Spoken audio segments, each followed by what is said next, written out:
in Azam City. You're watching One TV News Channel. One TV News Channel. Serving you with information, news, sports, and public affairs. One TV News Channel. One TV News Channel. Serving you with love. Ang telebisyong pangmasa. One TV News Channel. One TV News Channel.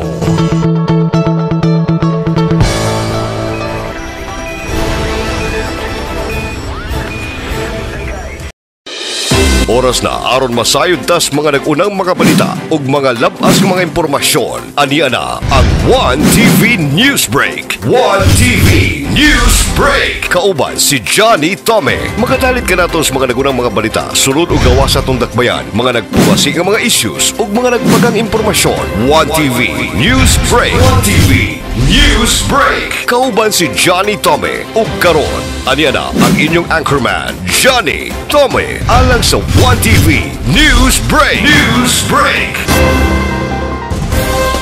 Higala, kumusta? Ako si Johnny Tome, ang matunasab kaninyo sa nagbagang mga balita sa One TV News Break Misamis Occidental. Sa atong headlines, UNTV o MCGI Usamis Chapter nag-coastal clean up sa Barangay Malaubang. Benepisyaryo sa OPOP sa sunod semester posibleng madugangan. Governor Henry Waminal mibahad sa mga OPOP benepisyari nga likayan ang bisyo sa droga. Barangay de La Paz Clarin nagpahigayon og mangrove planting. One TV News Break. Og karon sa detalye sa nagbagang mga balita sa One TV News Break Misamis Occidental. UNTV o MCGI Usamis Chapter nag-coastal clean up sa Barangay Malaubang. Padayon ang serbisyo publiko sa UNTV o mga miyembro sa MCGI o Members Church of God International sa Dakbayan sa Usamis. Ang serbisyo publiko nga ulahing gihatag sa mga sa UNTV o mga miyembro sa MCGI mao ang coastal cleanup sa usa sa mga bahin sa Coastal Bypass Road, partikular sa baybayon sa Barangay Malaubang. Nagkanayon si Joel Balsita, Administrative Aid 6 sa Suimo, Usamis, nga ang cleanup drive sa may coastal ang kanunay nilang gihimo gumikan kay ang pagdagsa sa mga basura sa kabaybayunan may usa sa mga problema matag coastal sa barangay. Garbo sa UNTV o mga miyembro sa MCGI Usamis Chapter nga ang simbahan wala lang mahigugma sa katawhan apan gihigugma usab ang kinayahan nga binuhat usab sa Dios. Sa ilang matag coastal clean up dili lang usa ka simple nga pagpanghipo sa mga basura apan gisunod gayud nini ang talamdan sa Asenso Administration sa Waste Segregation Policy nga ang pagbulag-bulag sa mga basura gikan sa malata, dili malata og mahimo pang mapusland.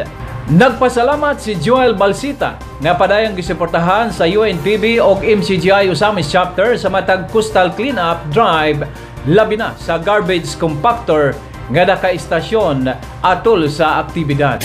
Karon nagkuha sila mga basura nga nasa atong coastal areas. So nang napod ang Suimo para pag-assist nila sa ato ang segregation kay dili man gud nato ni mahato dito kung ang basura sa ginakuha nila karon isagol di kina to malabay sa atong landfill kay ang landfill karon stricto kayo kinahanglan gyud segregated gyud atong basura nga dadon dito gani na atong garbage truck nga nagahulat sa ilahang mga basura nga mahuman og pick up dire. So gina-segregate gyapon nila. Segregated gyud ang ato ang basura karon dire nga gina-pick up kay sa gikaingon ko ang ato ang landfill dili mo dawat og ang basura dadon dito is mix sagol. At least segregated yun. Daghan bang basura nakuha sa ubay-ubay biya pud naagyo ni sa mga almost 40 sacks ang pick up karon sa UNTV. So karon gikalingawan pa natong segregate kay para makuha gyud nato ni karong buntaga dadon nato sa to landfill. Dako pa katabang dako kay katabang ni sa atong syudad kay og pasagdan lang ang ato ang LGU nga maghindo sa atong syudad di gyud na mo maapas munang dako kay pasalamat aning ubang organisasyon like UNTV nga nag-clean up diri sa ato ang kabaybayunan. Mapasalamaton kay migdako ni ana. TV Newsbreak. Samtang benepisyaryo sa OPOP sa sunod semester, posibleng madugangan.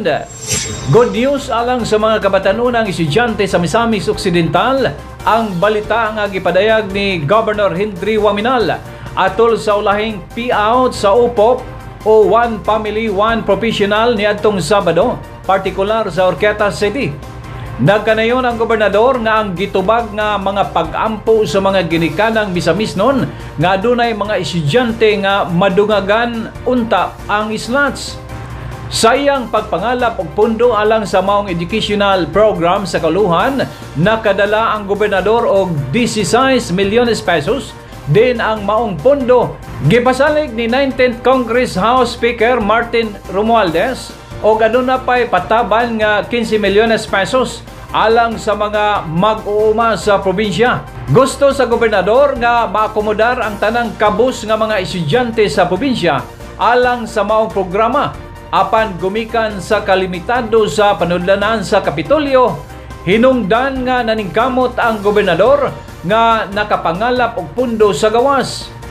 Mausab kini ang gipangandoy sa mga mayores sa rason nga daghang pamilya sa ilang lugar ang gustong makaangkon og slot sa One Family, One Professional. Sa pagkakaroon, 3,200 pa ang nahatag nga slot sa tibok probinsya o kung aduna man gani mo graduar nining tuiga, dili gihapon makabastar sa mga estudyante nga gustong makapahimulo sa programa dugang pa sa gobernador. So, ang tinguha sa inyong gobernador o sa inyong mga mayores sama sa gimanifest ni Mayor Acosta nga kung mahimo madungagan pa or madaghan pa ang mga kabatanunan nato nga makaabil nining maong programa. Sa maong insight nga iyang gihatag kanako kay nakakonekta sad na sa akong tuyo dito sa Manila. Kay ang atong budget nga 100 million gikan sa atong lokal nga pondo kulang pa sa pag-maintain ninyo karon nga 3,200. Pero kay desire man lagi nato nga madungagan, so usa sa tuyo nako dito sa Manila nangalap ko og pundo, no, nga makadugang sa maong prohekto. So mibisita ko kang Speaker Martin Romualdez, ang atong kasamtangang speaker karon sa 19th Congress, kay ako man siyang higala when I was a congressman, siya mo'y among majority leader. O kining One Family, One Professional mo'y akong gi-highlights kay sa akong nahuna kulang tag pundo, gusto ko mo hirit og pundo niya. Og sa maong paghirit nako nakakuha ko og 60 million pesos.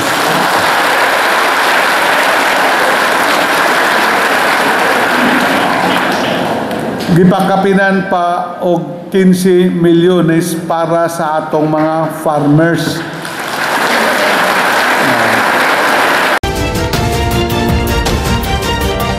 One TV Newsbreak.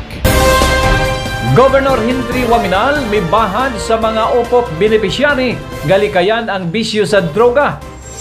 Bawal sa bisyo sa illegal nga droga ang mga estudyante nga nakapahimulo sa OPOP o One Family, One Professional program. Kini ang gipahinumdom ni Governor Henry Waminal atol sa ulahing payout sa One Family, One Professional sa Orqueta City o Tanggob City niadtong Sabado, Mayo 25. Hinoon kini nga violation nakalatid sa regulasyon and bylaws sa One Family, One Professional program. Dili magmakuli ang Asinso Administration sa pagtangtang sa mga benepisyaryo kon masakpan o mapamatudan nga ilalom kini sa gahom sa ginadaling druga. Kini nga kahimtang gipahinumdum sa gobernador gumikan kay gusto siya nga sigurado gayong mulambo ang kahimtang sa matag pamilya nga nakapahimulo sa programa. Gikalipay kayo sa gobernador nga aduna nay kapid-an ka mga barangay sa probinsya ang gideklarang drug-cleared barangay o dungan usab nini ang pagdeklarang insurgency-free sa Misamis Occidental niadtong Marso. Unsa nga pag-asinso ang gusto nato nga mapabati sa mga Misamisnon?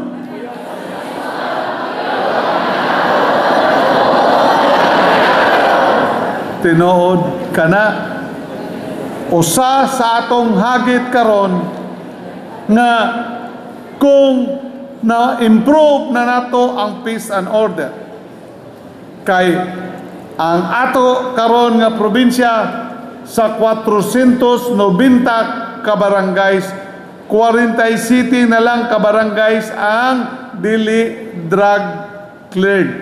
So buot pasabot ang 443 ka mga barangays drug cleared na, no? So na-improve na ang atong peace and order situation kay na minimal naman or na-eradicate ang mga drug addicts. O kaloy sa Diyos, I hope, but I presume, na nato diri nga mga grantees wala gyoy isa, no, nga musuyop. Oh. Yeah, I am serious mga anak. That is a no-no. Although I believe before kung atong tanawon ang previous statistics, majority gyud sa atong mga kabataan nakatuon og suyo. And way back 2004 when our situation sa proliferation of illegal drugs diri sa atong probinsya, motoy nakapahagit nako nga ang akong mga anak dito na lang nako gipa-eskwela o high school sa Manila. Giiwas. One TV News Break. Samtang Barangay de la Paz nagpahigayon og mangrove planting. Laing mangrove planting na usab ang napahigayon sa mga barangay opisyal o mga residente sa Barangay de la Paz sakop sa lungsod sa Clarin, dili palang dugay. Nagkanayon si Barangay de la Paz Kapitan Eduito Pornia nga sa matag karon og unya magpahigayon gayud sila og coastal clean up og mangrove planting sa ilang baybayon aron sa tuyo nga mamintinar ang kahimsog sa ilang kinaiyahan. Doon na usab sila mga resolusyon sa barangay nga nagbawal og nagpahamtang og multa alang niadtong mga residente nga masakpang nagsinagbot sa baybayon og labi na niadtong mga bisita nga mga ligo sa dagat. Nagpasalamat si Kapitan Eduito Pornia sa suporta sa mga residente sa Barangay de la Paz og ang mainiton usab nga suporta sa Asinso Clarin labi na sa pagdumala ni Action Man sa Clarin nga si Mayor Jojo Rua. Salamat kayo nga nakamatata sa ngalan sa Ginoo, nakamatatag sa iyo dayon sa iyo pud kay ta diri nakaanhi. Ang uban wala kang kape, ako nakakape. Salamat sa naghatag na kong kape, mga kabalyero. So, akong pagtahod sa sponsor nini nga atong mangrove planting, ang atong muna sa LGU Clarin nga gipanguluhan sa atong action man Mayor Jojo Rua og sa iyang DC Mayor si Ma'am Ging Diwaminal de los Santos O salamat usab sa mga media man nga nadiri karon sa atong PNP nga din sila karon ang nagmintin sa kalinaw sa atong barangay, sa mga membro tanan sa Purpose, BHW, sa council, o uban pa nga niya diri karon. Kaninyong tanan, welcome sa atong mangrove planting 2024. Niya ta karon sa Barangay de la Paz kay nag-conduct activity og mangrove planting as part sa activity sa Local Disaster and Reduction Office sa climate mitigation na measures. So mukaroon natin mga participants na mga 4-piece beneficiary headed by Ma'am Choi sa atong SWD, and of course ang opisina po sa Menro, and inubanan sa mga suporta og anang gikan sa atong halandong mayor na si Engineer Emeterio Jorowa Jr. One TV Newsbreak. Maukatong hanay sa nagbagang mga balita sa One TV Newsbreak Misamis Occidental. Akong mga pagpasalamat sa tanang mga televiewers ug mga sponsors nga kanunay nagpaluyo sa One TV News Channel. Mga pagpasalamat sa atong mga sponsors sa manining musunod. This portion is brought to you by Gloria Bazaar Ozamis, Rizal ug Bernat Branch, Ozamis City ug usab sa Gloria Bazaar Oroqueta Branch. Bryant Milling and Marketing, kompleto sa mga hog feeds, poultry products, veterinary products sa mas ubos nga presyo at mangkini sa Unitop Ozamis. Odyssey Motors, Power Depot Trading ug ang Power Depot Yamaha 3S. Vista Ella, anaan imutang sa Puro 4, Barangay Sebak, Tudela, Misamis Occidental. New Central Restaurant, anaan imutang sa Don Anselmo Bernal Avenue, Ozamis City. Imperial Appliance Plaza na ay nindot yung showroom ug daghang kapiliang appliances. Anaan imutang sa Don Anselmo Bernal Avenue, Ozamis City. Ozamis City People's Multi-Purpose Cooperative Incorporated. Look for Yuli Prosianos, Luyo sa Public Mall, Purok 1, San Roque, Ozamis City. Goshen Home Care Furnishing Incorporated, formerly FJK Trading. Makita ninyo mga manindot mga klase-klaseng home furnishing, home furniture products ug daghanan pa. Animas Street, Barangay Aguada, Ozamis City. Alhambra Solera Light, Top Coffee ug Dairy Champ, distributed by U Lincoln Jr. General Merchandise. To Go Travel, To Go Express, To Go Freight Cargo Ozamis, managed by Mr. Ani Tiu. FYT Hardware Corporation, kompleto sa mga construction ug electrical materials. Tawag lang sa 521-0458 ug 521-0246. Look for Mr. Pershing Tan Quieto. Park and Go Bake Shop, Ozamis Branch. Mapalit ang mga lami ang mga pan, cakes ug uban pa. Elim Agricultural Supply, managed by Mr. Jomer Capio. Laman, Ozamis City. Max Ritz Corporation, kompleto sa construction materials, plumbing ug electrical supplies. Anaan imutang sa Rizal Avenue, Ozamis City. GG Mall, ang sariling atin store in Ozamis City. McDonald's Ozamis. Ug bisitahi usab ang pinakalamian nga restaurant, ang Central Perks Ozamis, at the 3rd floor of GG Mall, Ozamis City. Ascenso Tudela LGU, headed by Mayor Samuel Paruhinog, Vice Mayor Estela O. Estaño, and members. Tudela, Misamis Occidental. Ascenso Clarin LGU, headed by Mayor Jojo Roa and Vice Mayor Ging O. De Los Santos, and SB members, Attorney Mars Tapayan, Majority Floor Leader, City Council of Ozamis, Board Member Nemesio Lahay-Lahay, Chairman Committee on Peace and Order, Misamis Occidental, Governor Henry S. Waminal Sr., Province of Misamis Occidental, Congressman Ando Waminal, Representative 2nd District, Ascenso Ozamis LGU, headed by Honorable Mayor Henry Indy Waminal Jr. and Vice Mayor Bebby Neri, and the City Council members of Ozamis. Sa ngalan sa Tibok Pwersa sa One TV News Channel Misamis Occidental, kini ang inyong ubos nga alagad, Johnny Tome ang moingon. Kung matarong ang nangulo, magmalipayon ang mga tao. Apan kung dautan ang namunuan, magantos ang katawhan. Daghang salamat, Misamis Occidental. Salamat sa Diyos.